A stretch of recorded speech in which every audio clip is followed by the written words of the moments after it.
Assalamualaikum warahmatullahi wabarakatuh. Nama saya Nik Aizat Syamim bin Nik Azmair, PID 21016, ISPK semester 5.2.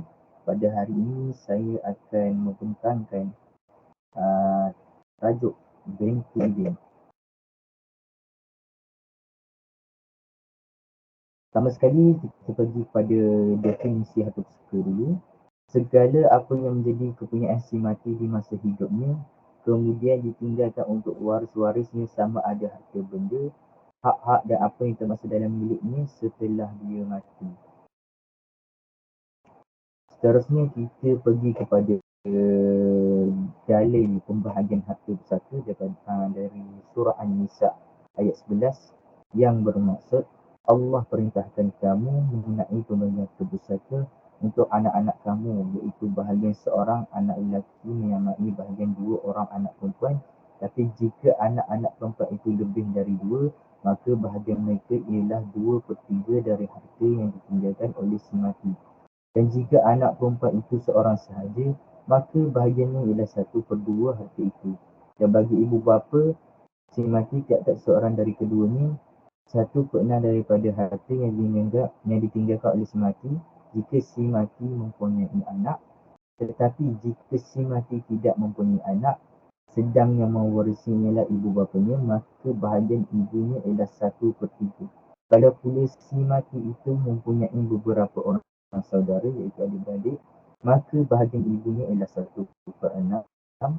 Pembahagian itu ialah sesudah diselesaikan wasiat yang telah diwasiatkan oleh si mati dan sesudah dibayar hutangnya. Ibu bapa kamu dan anak-anak kamu tidak mengetahui siapa di antara mereka yang lebih dekat serta banyak manfaatnya kepada kamu. Pembahagian harta pusaka dan penentuan bahagian masing-masing seperti yang diterangkan itu ialah ketetapan dari Allah. Sesungguhnya Allah Maha Mengetahui lagi Maha Bijaksana. Seterusnya kita akan pergi ke bahagian binti ibn ataupun cucu perempuan pada anak lelaki. Bahagian yang pertama ialah 1/2. Jika ia seorang sahaja dan tiada waris lain. Bahagian yang seterusnya pula 2/3 jika lebih daripada 2 orang tiada waris lain seperti anak lelaki, anak perempuan atau cucu lelaki daripada anak lelaki. Dan jika ada waris-waris seperti anak lelaki, anak perempuan atau cucu lelaki daripada anak lelaki, maka akan memberi kesan pada pembahagian hartanya kepada bahagian yang lain seperti sukut, mahjub, 1/6, 1/2.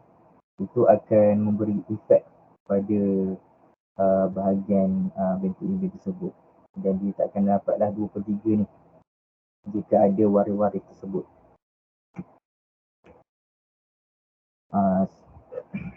Bahagian seterusnya ialah 1/6 jika si mati meninggalkan seorang anak perempuan dan cucu perempuan daripada anak lelaki, iaitu anak perempuan akan mendapat 1/2 dan cucu perempuan mendapat 1/6. Tapi jika ada cucu lelaki, cucu perempuan itu menjadi asabah, iaitu baki, asabah bilwai. Untuk keadaan 1/6 ni, bintu ibn ni akan mendapat 1/6 jika adanya bintun ataupun jika ni ada bintun. Ia akan mengubah untuk dapat 1/6 lah jika adanya bintun. Tapi kita pergi pada bahagian seterusnya, asabah bilwai. Jika si mati meninggalkan cucu perempuan dan cucu lelaki, iaitu bintu ibn dan juga ibu ibn, maka cucu lelaki mendapat 2 bahagian dan cucu perempuan mendapat 1 bahagian daripada bahagian harta pusaka. Bahagian setiap orang cucu perempuan bersamaan dengan bahagian setiap cucu lelaki. Kat sini asabah bilwai ni bermaksud bintu ibn dan ibu ibn dia akan berkongsi harta tersebut. Okay. kita pergi kepada bahagian yang seterusnya, iaitu sukut. Jika ada dua orang anak perempuan, kerana 2/3 bahagian sudah diambil. Jika adanya dua anak perempuan ataupun benta ni, maka 2/3 bahagian itu sudah diambil, maka bahagian kepada binti iblis ni akan menjadi sukut. Kemudian yang bahagian terakhir pula ialah mahjub. Seperti seakan yang tadi, dia akan mahjub dengan dua orang anak perempuan si mati atau dengan anak lelaki si mati. Iaitu sebenarnya waris yang lebih dekat lah dia akan dimahjubkan itu.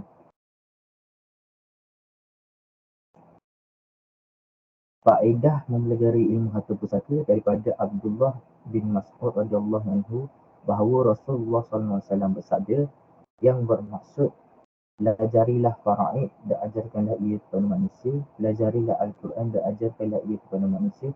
Sesungguhnya aku adalah manusia yang akan digenggam, diwafatkan, dan sesungguhnya ilmu tersebut akan digenggam, dicabut, dan nanti akan timbul fitnah-fitnah sehingga nanti apabila dua orang berselisih mengenai pembahagian harta pusaka, tidak ada orang yang dapat menyelesaikan antara kedua-duanya. Riwayat An-Nasa'i. Sekian, terima kasih, itu saja daripada saya. Wallahu a'lam.